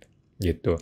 Cuma bayar 2% kok. Cuma bayar 2% PPN, nggak usah bayar yang 11% ya. Kenapa? Dengan alasannya adalah saya belum PKP waktu itu. Kalau belum PKP kan dia bisa bayar yang 2%. Gitu sih. Kemungkinan begitu. Semangat untuk Bu Lucy. Bapak I Setiawan. Jadi untuk SPT 18 di tahun 2024 sudah expired Pak. Sudah expired 2024 ya. Januari 2024, 2018 sudah selesai. Itu Pak Is. Semangat untuk Pak Is. Bapak De Kruger 22. Maaf kok, maksud saya PPh atas bunga dari non-bank. PPh atas bunga dari non-bank tetap boleh Pak, tetap boleh dibiayakan sepanjang berhubungan dengan 3M. Oke, Bapak mesti bisa membuktikan bahwa ini berhubungan dengan 3M. Gitu sih sebenarnya. Kalau memang cocok, berarti boleh. Kalau bukan 3M, ya nggak bisa. Gitu. Kalau hanya seorang teman ke teman doang, nggak ada hubungan dengan jual beli, ya nggak bisa. Saya mengatakan itu Pak De Kruger. Ibu Mary Tatiani tanya Pak Awan, apa nih Pak? Ibu terpotong. Ibu Grace Jayanti, kok kalau baru mulai freelance bulan Juni dan belum apply NPPN di bulan Maret, jadi nggak bisa pakai norma ya di tahun ini? Betul Bu, betul. Mohon maaf tidak bisa pakai norma di tahun ini. Jadi harus full kena PPh progresif. Mohon maaf Bu, memang begitu. Tahun depan, awal tahun, segeralah bikin NPPN di awal tahun. Kepakai nggak kepakai itu urusan nanti. Tetapi dari awal bikin supaya kepegang dulu nih NPPN. Gitu. Saya mengatakan itu Bu Grace. Ibu Evi Elvida 22. Salam, izin bertanya, kapan pembayaran pajak 0,5% kalikan omset pada CV bidang manufaktur yang melalui proses PO? Apakah setelah pelunasan atau saat DP 30% sudah harus dibayarkan pajaknya? Menurut saya, Bu ya, menurut saya lebih cepat lebih baik. Jadi, begitu dia sudah buka invoice, maka sudah seharusnya terhitung tuh PPh 0,5%, sudah dia mesti bayarkan bulan depan. Gitu. Walaupun baru terima DP, walaupun dia bulan depan baru dilunasin gitu ya. Tetapi ketika dia buka invoice, dia sudah harus mengakui 0,5%-nya dan dia harus bayar di bulan berikutnya sebelum tanggal 15. Itu lebih aman gitu sih, Bu. Nggak usah nunggu bayar, tapi ketika buka invoice, itu lebih tepat. Saya mengatakan itu Bu Evi. Bapak I Setiawan, jika uang dividen dibelikan dolar, apakah kena pajak 10%? Kalau dolarnya di dalam rekening, itu bisa investasi, Pak, 0%. Tetapi kalau Bapak taruh di rumah, itu agak susah pembuktiannya, Pak. Jadi yang paling aman nih, teman-teman, dividen, belikanlah deposito, selesai urusannya. Itu paling aman, jadi nggak ada masalah, nggak ada ribut sama AR. Gitu sih. Kalau beli dolar, taruh di rumah, agak repot, Pak, agak susah. Gitu sih.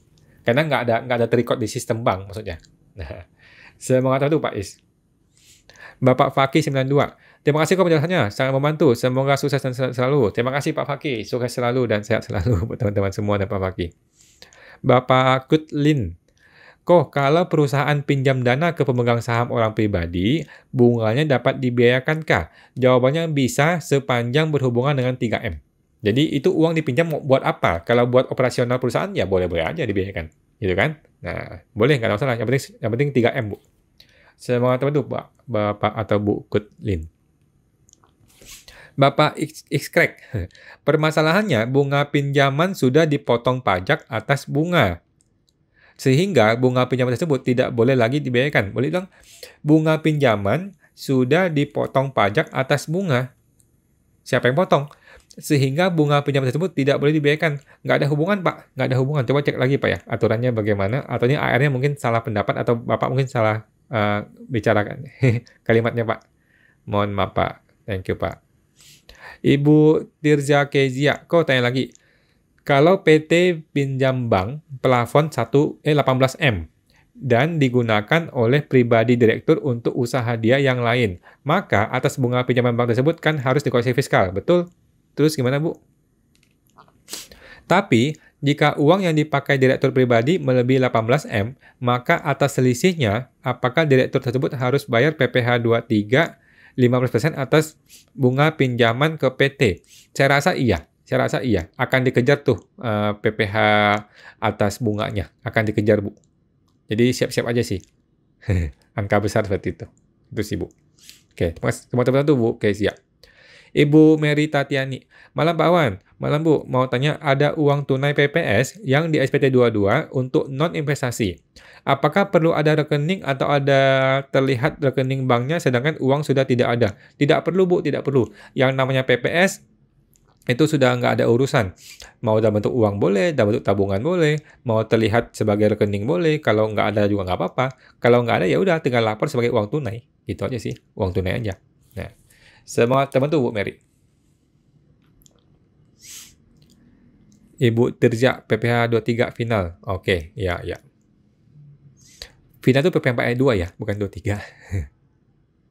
Bapak Ibu Grace Jayanti, jika belum apply NPPN tahun ini, jadinya kena tarif progresif, betul Bu? Mau NPPN ataupun tidak NPPN, tetap pajak progresif ya. Bukannya harus pembukuannya, tidak perlu Bu. Tidak perlu ya. Jadi NPPN itu hanyalah membantu kita supaya yang kena pajak itu tidak full. Yang kena pajak itu hanya sebagian saja, 50% saja gitu. Tidak ada NPPN, maka tetap pencatatan, tidak perlu pembukuan. Cuman PPh-nya itu atas seluruhnya, gitu doang sih. Nah, semoga itu Bu Grace Jayanti. Bapak Andrew Sabe. Kemarin aku dipanggil AR karena saham yang belum disetor 2M. AR suruh kenakan bunga atas nilai tersebut karena aku catat di piutang pemegang saham. Mohon ada solusinya kok. Saya juga pernah begini ya, tetapi saya nggak pernah mau bayar begitu. Jadi ini AR agak error menurut saya ya, sengaja mencari-cari potensi pajak atas sesuatu yang tidak ada penghasilannya gitu. Bapak bilang gini, tidak ada uang disetor gitu kan, tidak ada uang yang disetor, tidak ada bunga yang dibayar. Kenapa saya masih bayar pajak atas bunga? Gitu loh. Uang yang disetor tidak ada, bunga yang dibayar tidak ada. Masa saya masih bayar bunga, PPh atas bunga gitu loh. Jadi secara logika udah nggak masuk. Oke? Sekarang secara legal formal. Ini itu adalah saham gitu loh, bukan hutang piutang. Ini adalah piutang pemegang saham, bukan hutang piutang dalam rangka bisnis, bukan gitu loh. Kalau hutang piutang dalam rangka bisnis, bolehlah kita berargumen mengenai bunga. Ini itu hutang piutang pemegang saham. Dalam rangka saham gitu loh, bukan dalam rangka hutang bisnis, bukan dalam rangka pinjam uang, enggak, ini tuh saham sesuai dengan akte gitu. Jadi menurut saya argumen AR itu tidak masuk akal ya, tidak masuk akal dan tidak ada legal formalnya. Lawan aja Pak, lawan aja kalau saya sih. Atau kalau memang ribet, ya udah bikin surat tertulis saja. Bikin surat tertulis, jelaskan kondisi Bapak seperti itu sih. Saya rasa tidak masuk akal kalau saham akan dikenakan bunga atas saham sih, atas piutangnya. Kalau hutang piutang bentuknya uang, ada transferan uang, itu bisa deh kita perdebatkan deh. Gitu. Tapi kalau saham, mestinya nggak ada perdebatan. Nah, saya mengatakan tuh Pak Andrew. Bapak Ahmad Rabani, dasar PKP untuk rumah sakit apa kok? Karena untuk rumah sakit kan ada PPN yang dikenakan hanya rawat jalan, jika hanya omset rawat jalan kan tidak sampai 4,8M. Setahu saya Bu, atas seluruh omset yang jadi objek PPN ataupun bukan objek PPN, dihitung dulu semuanya, kalau lebih dari 4,8M, maka dia wajib PKP. Gitu.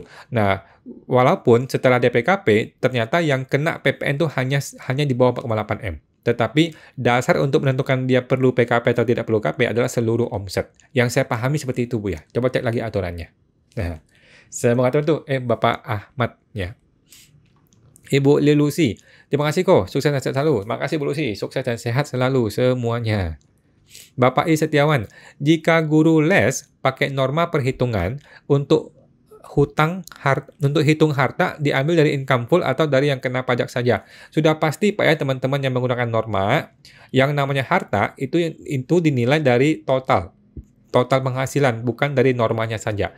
Norma itu hanya dalam rangka menghitung pajak. Gitu ya, hanya dalam rangka menghitung pajak, bukan dalam rangka menghitung penghasilan, menghitung harta itu enggak gitu loh. Karena kan orang bisa hemat, orang bisa boros gitu kan. Kalau orang tuh hemat sekali, kan bisa aja seluruhnya jadi harta atau 80% atau 90% jadi harta kan bisa aja gitu kan. Jadi tidak make sense dan tidak sesuai aturan kalau menghitung harta itu dari tabel norma, nggak bisa. Norma itu hanya untuk menghitung pajak saja. Ya, semoga itu Pak Setiawan.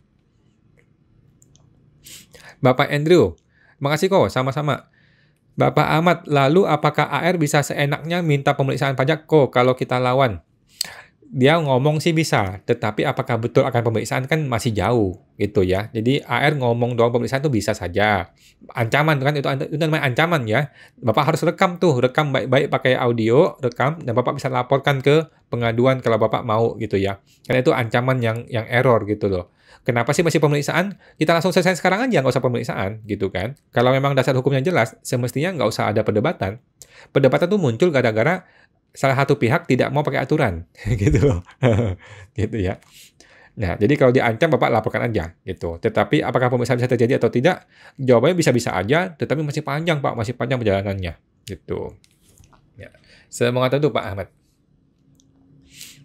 Ibu Ira, malam kawan, malam Bu Ira. Mau tanya, apakah penjualan aset berupa bangunan kantor dikenakan PPN, pembeli dan PPN dan penjual adalah PKP? Saya ulang ya Bu. Apakah penjualan aset berupa bangunan kantor dikenakan PPN, pembeli dan penjual adalah PKP?